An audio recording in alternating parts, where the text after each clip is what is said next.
With more kids riding e-bikes in Bend, House Representative Emerson Levy is looking to clean up laws which are decades old. She says it's a crucial first step to make it safer for everyone on the road. Our goal in the legislature and probably throughout the country is to end traffic deaths, which is one of the largest epidemics we have. Currently, kids under 16 are not allowed to ride any type of e-bikes, whether it's pedal assist or has a throttle.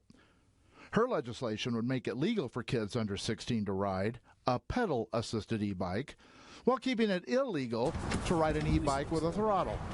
Yes, they both can go fast, but one requires you to pedal. And that's a very different experience. And so we think having to pedal gets us the goal of having kids outside and biking. She says it's just not realistic for already burdened police departments to enforce e-bike laws. Instead, she hopes to ramp up education at home and in schools, something Commute Options is already doing. We now have education in our schools for e-bike safety and bike safety that didn't exist even 3 months ago. So I'm really proud that we're teaching road safety, but we're asking parents and caregivers to be a part of this too. Representative Levy says this is a needed first step so they can address the root causes of traffic deaths, like safe infrastructure. We have to do this first step. And ODOT has told, Oregon Department of Transportation has told us that. They said you have to change the laws, and then we can do so much more. Sarah Iannarone is the executive director of the Street Trust, which advocates for bikers and pedestrians across Oregon. They also lead education efforts similar to Commute Options. While she supports Representative Levy's proposed legislation, she thinks action on building safe infrastructure needs to be taken now. We are so glad that she's promoting street safety. It's something that we share.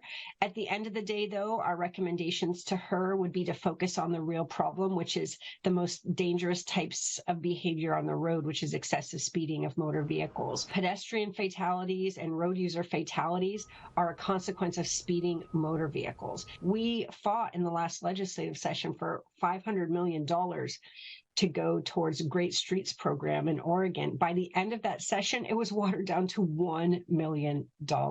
I mean, this is the type of thing that everyone across Oregon should be concerned about, is the lack of money for safe infrastructure.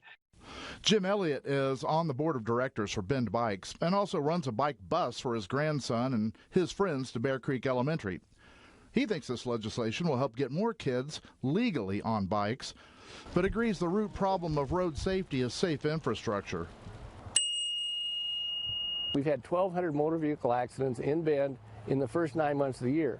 The most we've ever had in a year was 900. So we're on pace, and those didn't involve e-bikes, those involved cars. If you don't update the rules, people keep bringing that up.